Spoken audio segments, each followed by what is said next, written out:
Good day. Kalemera. I'm Catherine Corelli. This is my YouTube channel or my Instagram profile. Thank you for coming. Thank you for watching. Ime Caterina Corelli, καλωσήρθες στο κανάλι μου. Welcome to my channel. First and foremost, if you like paint through videos and if you like artists, subscribe to my channel. I have a general subscription and I also have a members area where I publish exclusive content and posts and videos which are otherwise not available. Today I'm painting once again my friend Eva. This is a painting of her wearing stage makeup, and I've entitled this painting, Are You Ready? With a question mark. I'm using a pretty loose technique because I kind of like it this way. And the additional challenge here, aside of the standard set of challenges because it's a portrait, is stage makeup. Because the stage makeup makes her face different and it kind of offsets the values, and she's wearing some really bright and heavy stage makeup, so it makes it kind of more difficult to assess, to preserve depth, and to assess the hierarchy of values. Plus, I'm starting with sort of a rather warm underpainting. It's a blend of dioxazine purple, burnt sienna, a little bit of ochre, and burnt umber. Mostly it is a mixture of burnt sienna and dioxazine purple. I kind of like this blend. I can't remember what's the name of that color that you get when you mix those two, but it's freaking beautiful, and I love it for underpaintings. Plus, I have a larger tube of dioxazine purple, and, you know, I have half the Gamblin tube of burnt sienna, so it makes it rather convenient to use a blend of those for underpaintings. And it gives this nice, warm, reddish, bluish sort of tone to things. And I like to start out there because then it's sort of easier for me to assess the cooler tones in the painting.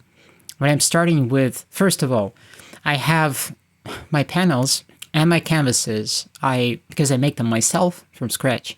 I also like to tone the ground, and I'm using Gamblin oil ground or acrylic ground. I like to tone them with powdered pigment. And I already use Mars Orange for warmth. I use burnt umber and magenta, as far as I remember. There is also Indian red that I'm using, and that just goes for the ground. I'm shifting proportions when I'm priming a large batch of canvases. So that way I have canvas panels and stretch canvases which are toned slightly differently. But in whichever case, when I grab a panel for a painting or a stretched canvas, I can pick between subtle shades, subtle tones, and tints. Where do I want to start? So it's not just the option of the format of the painting I'm going for. I create a multitude of formats. I love it, you know, the freedom that comes with this.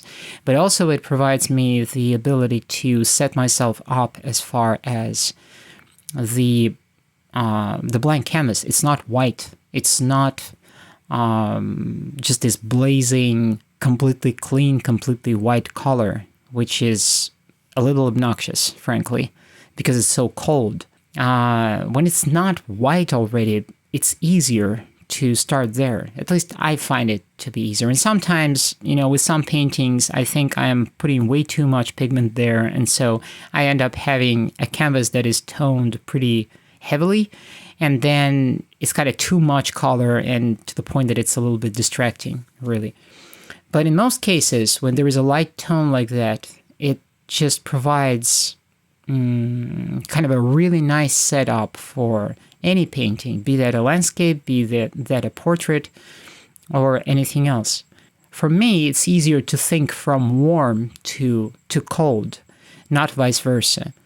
Going from cold to warm is kind of, not my thing really. But when I have the initial setup as warm, and then I go for the underpainting, and I'm using, for the underpainting, usually warm tones. Even when I'm going for blue, I still use ultramarine blue. Prussian blue is cooler, and it's slightly greenish, you know, so it's skewed towards a colder sort of tone. I have a large tube of Prussian blue, and I habitually use it when I mix it with lake red and other reds. I make my browns or blacks, chromatic blacks, out of a mixture of Prussian blue with reds, usually with lake red. I just like it that way because the out of the tube lamp black, it's not really black. It's not even that deep, you know what I mean? It's kind of flat. When I was just starting out with oil paints, which was in March 2023, I got me, not knowing really, I got me several tubes of Georgian oil paint, only to realize a little later that it's student grade, and it's okay to use student grade oil colors, I guess, for underpaintings. I still use the large tube of ultramarine blue by Georgian. Not that I'm particularly fond of it, but let's say that ultramarine blue by Georgian it's not as bad as black. The black and the green I really don't like. The green is, what is it? Sap green or something like that by Georgian. Oi, I'm not using it. I have that tube and I'm not using it for anything. I tried, and then there is the other issue with Georgian colors. I guess this is because of all the additives, the fillers. I'm just guessing that, generally speaking, student grade oil paint, the difference between student grade oil paint and artist grade oil paint is that in the student grade, you also have the fillers, and you have binders, and you have, things of such nature. And so what ends up happening, and this is something I've noticed on my earlier paintings, is that when I get to the stage of, varnishing the painting, I'm using gum var, droplets start to form on the surface. So it becomes very difficult to consistently cover the whole area, the whole painting, without droplets. Somehow, with gambling colors and with Utrecht, it's not an issue. But with wherever I was using Georgian colors or just cheaper oil paint, it's always an issue. That's something I discovered the hard way. And so I'm using ultramarine blue by Georgian for underpaintings, but not so much, really. I usually use this cheaper paint in lower layers of the painting, but then on top, I go with Utrecht and Gamblin for the most part. Yeah, but meanwhile, we're almost done here. You see, so initially, the setup was very warm. The underpainting was very warm. The canvas was very warm. And then, when you have all of these cooler tones piling up on top of that, it's kind of easier, at least for me, to assess the warm vs cool balance of colors. And of course, this is a video.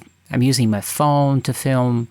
So, still it shifted the colors, apparently, and in reality, this painting looks a little different. However, I think it pays off to make your own panels.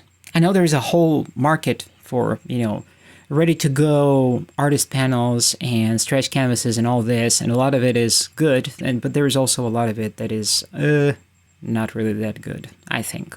I personally enjoy making everything from scratch myself. This is it's one of the points of my artist activity.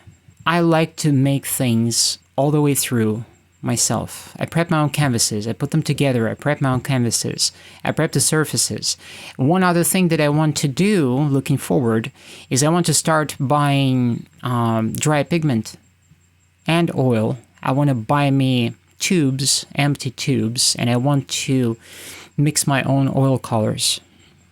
That way, I will get exactly the amount of pigment that I want, the pigment load that I desire. I will get only linseed oil and pigment in my paint. I will get it as runny as I want or as thick as I want, and I won't have to worry about the technicalities of it.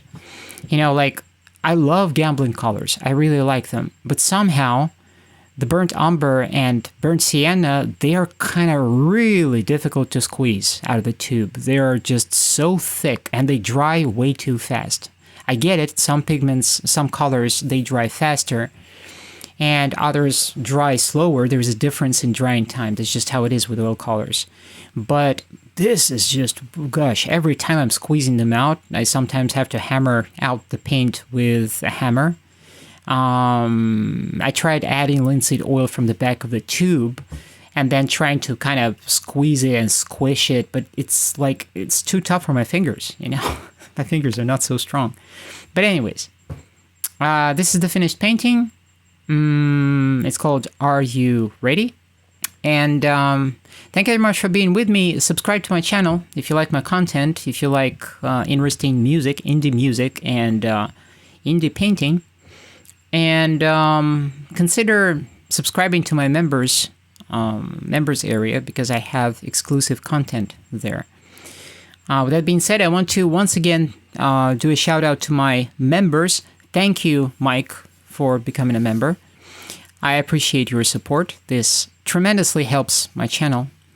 And thank you very much for being with me. And until next time, ciao.